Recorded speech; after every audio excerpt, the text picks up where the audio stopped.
Now we're talking about the formal definition of a computation as performed by an NFA. And we got to the point, previous session, we were talking about like a sequence of states that the NFA is in, of this form.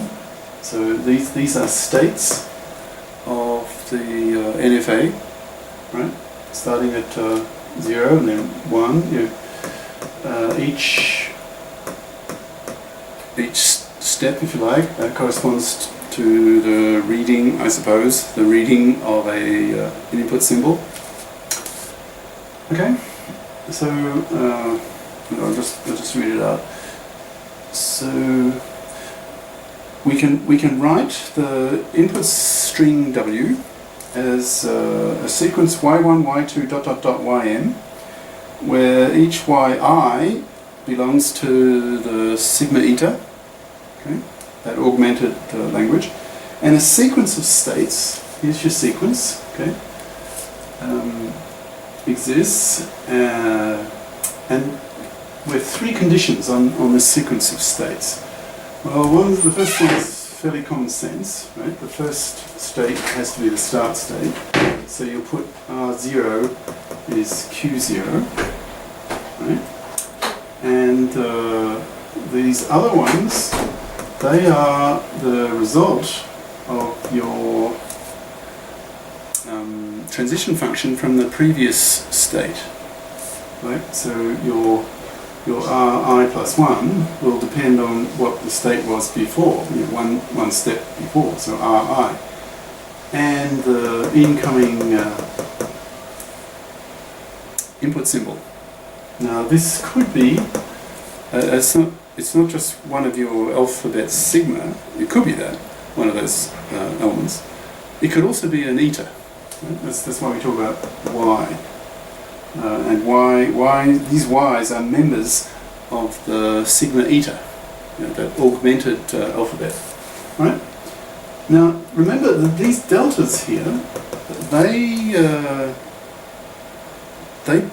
give a set of states that's possible, because we're talking about an NFA, right? That's the essential difference between an NFA and a DFA, is that your next state, in effect, could be a set of states, which is here. So this R here is one of these members. Okay, and this is your sequence of states for your Q. And the third thing is you have to finish. Now, if that string W gets accepted, then you have to finish, and your last one here has to belong to one of your accept states, has to belong to F. So that one and this one, so the first three are fairly obvious and just much the same as with our talk of the formal definition of a computation in a DFA.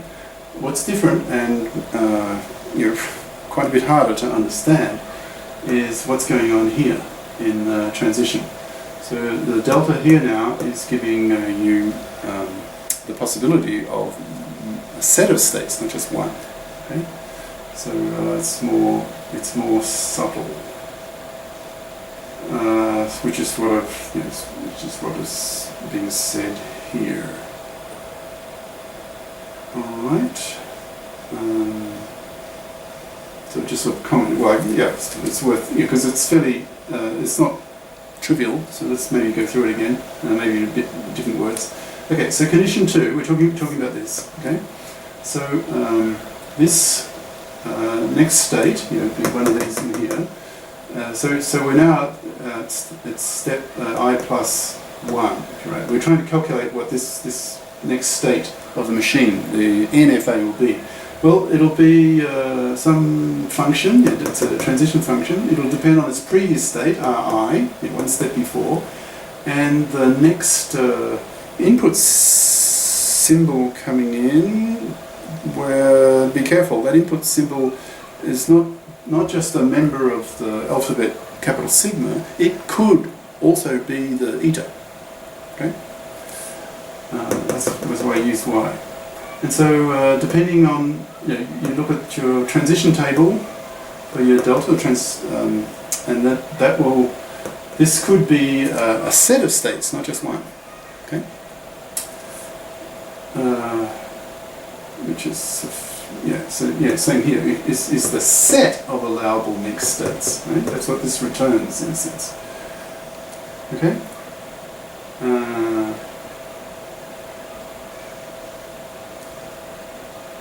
And your RI is a member of that set. Okay, I didn't mention that before. That's actually a critical point. Right? So I suggest really study this. It's a lot more subtle than it looks, and worthy of some attention. It's non-trivial. All right. Okay, so next topic, sort of double lines. Now, I've been saying this, I've said it several times now. I'll say it again. For any NFA, there is an equivalent DFA. An equivalent just means the two machines, the NFA and its equivalent DFA, do the same job. In other words, they recognize the same language. Okay? So, in fact, it's a theorem. Jumping out a little bit, it becomes a theorem. Every NFA has an equivalent DFA. So we're heading towards that, right? Now, interestingly and usefully, I'll talk about that in a minute.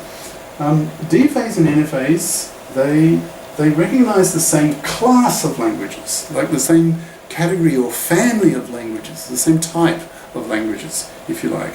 Now, you may find that surprising. You might think intuitively, well, NFAs seem to be more powerful, right? They can branch and they've got lots of things going on at the same time in parallel. Non-deterministic computation is sort of parallel computation. So your intuition might sort of push you to thinking, well, couldn't an NFA be more powerful than a DFA? So could it be that NFAs can actually recognize a broader range of languages, more languages than a DFA, than DFAs can do? And the answer is no. It's the same category, same family of languages, same what's the word? Class of languages. They're equivalent, because if we can prove this theorem coming up,